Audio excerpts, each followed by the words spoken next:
Récemment, dans l'un des commentaires, j'ai reçu une question. Que voulait dire l'expression испанский стыд? Littéralement, ça voulait dire la honte espagnole. Et je me suis rendu compte qu'en fait, il y avait énormément d'expressions où on utilisait la nationalité. En quelque sorte, l'origine de cette expression. Mais ça n'a pas toujours été réellement le cas. Ce n'est pas toujours justifié pourquoi on dit de cette manière-là et pas autrement. J'ai donc fait mes recherches et retrouvé plusieurs expressions, tellement que je vais devoir partager ça en 2 vidéos. Je vais essayer d'apporter la traduction et l'explication de l'expression en question. Si vous avez vos propres sources, si vous avez d'autres informations, n'hésitez pas à les partager dans les commentaires. Peut-être que l'explication que vous allez apporter sera plus juste, plus intéressante ou peut-être juste plus facile pour mémoriser l'expression. Je m'appelle Tatiana, je suis formatrice, interprète et traductrice. J'enseigne le russe aux francophones et le français aux russophones. Ces 2 activités enrichissent énormément ma façon d'enseigner. J'ai créé la formation Atelier linguistique russe authentique pour vous aider à maîtriser le russe avec des outils pratiques, des exercices interactifs et un suivi personnalisé. Je publie également des livres sur Amazon avec des textes et des exercices conçus pour vous faciliter l'apprentissage de la langue russe. D'ailleurs, vous pouvez m'y suivre pour découvrir mes dernières publications. Si vous voulez apprendre le russe de manière efficace, être soutenu à chaque étape, rejoignez-moi pour suivre cette belle aventure linguistique. Et maintenant, поехали! L'expression испанский стыд, la honte espagnole, испанский стыд, vient à l'origine des séries espagnoles ou mexicaines, ou du moins hispanophones, qui étaient à la base, au départ, de très mauvaise qualité. Tellement mal jouées qu'on comprenait tout dès le départ. Les ficelles étaient trop grosses. C'était beaucoup trop évident d'où ils venaient et où est-ce qu'ils allaient. C'est pourquoi les gens se sentaient mal à l'aise presque pour les acteurs. C'est une sorte de sentiment de honte par procuration. On éprouve de la honte pour quelqu'un, comme si nous étions nous-mêmes retrouvés dans la situation où nous devrions avoir honte. En russe, ce phénomène a son propre nom, испанский стыд. L'expression suivante sera assez facile pour vous. Уйти по-английски. Filer à l'anglaise, partir à l'anglaise.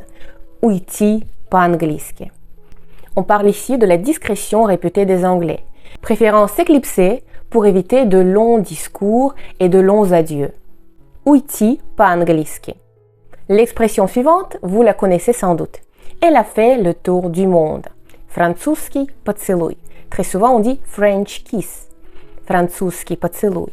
Un bisou français ou à la française. Французский поцелуй. Il s'agit ici d'un baiser plus passionné que romantique. Французский поцелуй. L'expression suivante, французский маникюр. La manucure française ou la manucure à la française. À la base, ça n'a pas été inventé en France, mais ça a été créé pour des modèles français pour avoir les looks des mains soignés, discrets, propres. C'est caractérisé par une couleur beige ou rosée avec l'extrémité blanche. Французский маникюр. L'expression suivante, китайская грамота. Грамота, oui, on pourrait le traduire comme la grammaire ou alors peut-être comme l'alphabet. L'alphabet chinois ou la grammaire chinoise. Qu'est-ce que c'est? Ça vient du fait que pour les Russes, la langue chinoise a toujours semblé mystérieuse et complexe. Et évidemment, si pour la toute première fois vous jetez un coup d'œil à l'écriture chinoise, vous n'allez comprendre rien à rien. Et c'est ce que veulent reproduire les Russes en disant « Это китайская грамота ». C'est du chinois, comme disent les Français. Et là-dessus, je pense que l'idée est plutôt universelle, que la langue chinoise est complexe et incompréhensible à premier coup d'œil. L'expression suivante va vous faire rigoler. En russe, on dit « американские горки » pour les montagnes russes. « Американские горки » des montagnes américaines. Et oui, c'est vrai que les montagnes russes, à la base, ont été inventées en Russie. C'était des montagnes de glisse, mais par la suite, ce concept a été perfectionné, amélioré et amené jusqu'aux attractions modernes, précisément aux États-Unis. C'est pour ça qu'en Russie, on dit «Американские горки», les montagnes américaines. La prochaine fois que vous allez entendre cette expression, vous ne serez plus surpris. Une autre expression qu'on utilise en Russie, говорить по-турецки, parler turc. Longtemps, en Russie, la langue turque a été incompréhensible. Ce n'est pas qu'aujourd'hui, cette langue, on la comprend mieux. Mais les Russes voyagent beaucoup, ils partent très souvent en Turquie et la Turquie, c'est une des destinations préférées des Russes pour les vacances. C'est-à-dire que la langue, petit à petit, il y a de plus en plus de russophones qui la maîtrisent. Toutefois, l'expression, elle est restée. Lorsqu'on dit « on говорит по-турецки », ça veut dire « c'est incompréhensible, inintelligible, c'est confus et indéchiffrable ». Bref, impossible à comprendre ce que dit cette personne. Dans ces cas-là, on utilise l'expression « говорить по-турецки », parler turc. L'expression suivante, celle-là, je suis sûre que vous la connaissez. Russkaya ruletka, la roulette russe. Il s'agit ici d'un jeu dangereux qui peut être potentiellement mortel. Aujourd'hui, on utilise en France ou en Russie cette expression Russkaya ruletka pour parler d'une prise de risque extrême. Je vous rassure, aujourd'hui, les gens normaux ne jouent plus à ce type de choses. Ceci dit, j'ai vu quelques vidéos il y a peut-être 4 ou 5 ans sur Internet d'un cas dramatique où quelqu'un a voulu jouer à ça lors d'un mariage. Imaginez le drame.